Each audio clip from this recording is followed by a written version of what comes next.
नमस्कार दोस्तों, बहुत बहुत स्वागत है आपका ऑनलाइन स्टडी गुरुजी चैनल में। आज दोस्तों हम इस वीडियो में हिंदी व्याकरण का एक बहुत ही महत्वपूर्ण टॉपिक कवर करेंगे। और दोस्तों इसका प्रश्न परीक्षा में जरूर पूछा जाता है। कोई भी एग्जाम हो, आपका कंपटीशन एग्जाम हो या नॉर्मल एग्जाम हो, सारे एग्जामों में एक प्रश्न जरूर आता है इसका। तो चलिए दोस्तों आज का वीडियो स्टार्ट करते हैं। आज का वीडियो है हमारा हिंदी व्याकरण का कारक के ऊपर। तो दोस्तों हम इस वीडियो में कारक क्या होता है, कारक के प्रकार कैसे होते हैं, कारक के कितने प्रकार होते हैं और कारक को पहचानने की ट्रिक, सारा कुछ हम इस वीडियो में पढ़ लेंगे। तो सबसे पहले देखते हैं हम कारक किन्हें कहते हैं। कारक तो वे शब्द जिनका क्रिया के साथ प्रत्यक्ष या अप्रत्यक्ष संबंध रहता है उन्हें हम कारक कहते हैं। मतलब दोस्तों वे शब्द रहते हैं जिनका क्रिया के साथ कुछ न कुछ तौर पे संबंध होता है, या प्रत्यक्ष होता है या अप्रत्यक्ष होता है, उन्हें हम कारक कहते हैं। अब यहाँ पर आगे देखते हैं, सर्वनाम शब्दों में 7 कारक होते हैं क्योंकि वहां पर संबोधन कारक नहीं होता। संबोधन कारक कौन सा अभी हम पढ़ेंगे। हे, ओ, अरे, ये इस प्रकार के कारक जो होते हैं वो संबोधन कारक होते हैं। तो जो सर्वनाम शब्द रहते हैं वहां पर संबोधन कारक नहीं होता। ये भी कई बार पूछा जाता है कि सर्वनाम शब्दों में कितने प्रकार के कारक होते हैं, तो आप बता सकते हैं 7 प्रकार के कारक होते हैं। दोस्तों हिंदी में 8 प्रकार के कारक होते हैं। बेसिकली हिंदी में 8 कारक होते हैं। तो दोस्तों बेसिकली हिंदी में 8 कारक होते हैं। कारक के हम चिन्ह देख लेते हैं कि कौन कौन से कारक का कौन कौन सा चिन्ह होता है, मतलब कारक क्या किस प्रकार से होते हैं।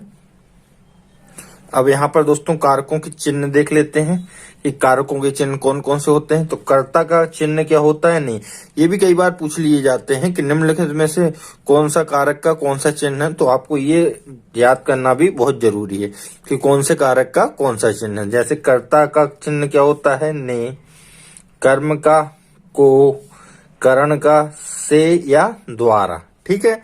संप्रदान का होता है के लिए, ये एक ही है पूरा, ठीक है। अपादान का क्या होता है, अपादान का क्या होता है, से, ये अलग होने के अर्थ में होता है, ठीक है। इसको हम समझेंगे पूरी तरीके से, ठीक है। उसके बाद संबंध का क्या होता है, का, के, की या रा, रे, री।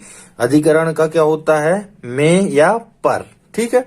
और संबोधन जो सर्वनाम में जो कारक नहीं होता वो यही है संबोधन। संबोधन का चिन्ह क्या होता है, हे, ओ और अरे। ये इस प्रकार से ये चिन्ह लगा रहता है, इसके जरिए आप इसको समझ सकते हैं, पहचान सकते हैं, ठीक है। अब आगे देखते हैं, हमने कारकों के चिन्ह देख लिए, अब आगे देखते हैं इनको पहचानेंगे कैसे। तो दोस्तों सबसे पहला है कर्ता कारक। तो कार्य करने वाला कर्ता कारक कहलाता है। मतलब दोस्तों जो कार्य करता है वो कर्ता कारक कहलाता है। जैसे देखिए राम पढ़ता है, तो यहाँ पर कर्ता कौन सा है, राम है, ठीक है। रेणु जाती है, यहाँ पर कर्ता कारक कौन है, रेणु है, ठीक है। इसी प्रकार अब आगे देखते हैं कर्म कारक। तो कर्ता जिसे सर्वाधिक चाहता है वो कर्म कारक होता है। उदाहरण के जरिए समझते हैं, जैसे राम पत्र पढ़ रहा है, तो यहाँ पर जो पत्र है वो कर्म कारक होगा, ठीक है दोस्तों। अब आगे देखते हैं, आगे दोस्तों अगला है करण कारक। तो कर्ता की जो सर्वाधिक सहायता करता है वो करण कारक। तो दोस्तों कर्ता की जो सर्वाधिक सहायता करता है वो करण कारक कहलाता है। जैसे कलम से पत्र लिखते हैं, तो यहाँ पर कलम से जो है करण कारक है, ठीक है दोस्तों। सिंपल है, कोई दिक्कत नहीं। अगला है संप्रदान।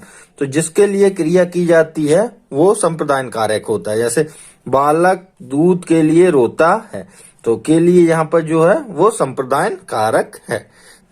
सिंपल है दोस्तों, कोई कठिन नहीं है, बहुत आसानी से आप पहचान सकते हैं। अब आगे देखते हैं, अगला दोस्तों 5वां है अपादान। तो ये दोस्तों सबसे मोस्ट आईएमपी है, ये पूछा जाता है हमेशा परीक्षाओं में। तो जहां से वस्तु अलग होती है वो अपादान कारक कहलाता है। जैसे हम गांव से दिल्ली जाएंगे, तो हम कहां से अलग हुए, गांव से अलग होकर दिल्ली जाएंगे, तो वो कहलाता है अपादान कारक। तो ये दोस्तों हमेशा परीक्षा में पूछा जाता है। इसको एक बार फिर से समझ लीजिए, जहां से कोई वस्तु अलग होती है उसे हम अपादान कारक कहलाते हैं। हम गांव से दिल्ली जाएंगे, हम कहां से अलग हो रहे हैं, गांव से अलग हो रहे हैं, इसलिए अपादान कारक कौन होगा, यहाँ पर गांव होगा, ठीक है।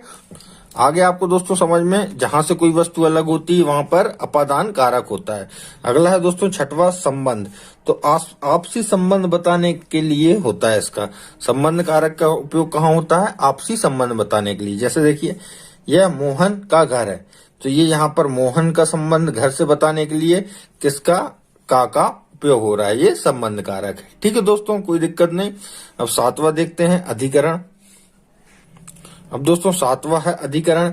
किसी वस्तु के बैठने, रहने एवं ठहरने के आधार को कहते हैं अधिकरण। मतलब किसी वस्तु के बैठने, रहने या ठहरने के आधार को कहते हैं। जैसे देखिए उदाहरण देखिए, पेड़ पर पक्षी बैठे हैं। पेड़ पर पक्षी बैठे हैं मतलब बैठने का आ रहा है। इसी प्रकार अगर रहने का है या ठहरने का है तो वहां पर अधिकरण कारक होता है।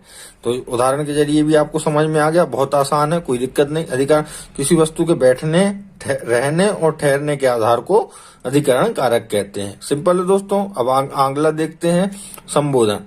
तो दोस्तों ये बहुत ही आसान है। संबोधन किसी वस्तु को संबोधित करने के लिए होता है। जैसे हे मोहन तुम दिल्ली जाओ, तो यहाँ पर ये चिन्ह लगा है, इससे आप आसानी से पहचान सकते हैं कि यहाँ पर संबोधन कारक है। तो ये किसी को संबोधित करने के लिए उपयोग होता है। तो दोस्तों आई होप आपको वीडियो अच्छा लगा हो। ये था कारक का वीडियो। अगर अच्छा लगा हो तो दोस्तों प्लीज वीडियो को लाइक कीजिएगा और हमारे चैनल को जरूर सब्सक्राइब कीजिएगा। आपका बहुत बहुत धन्यवाद।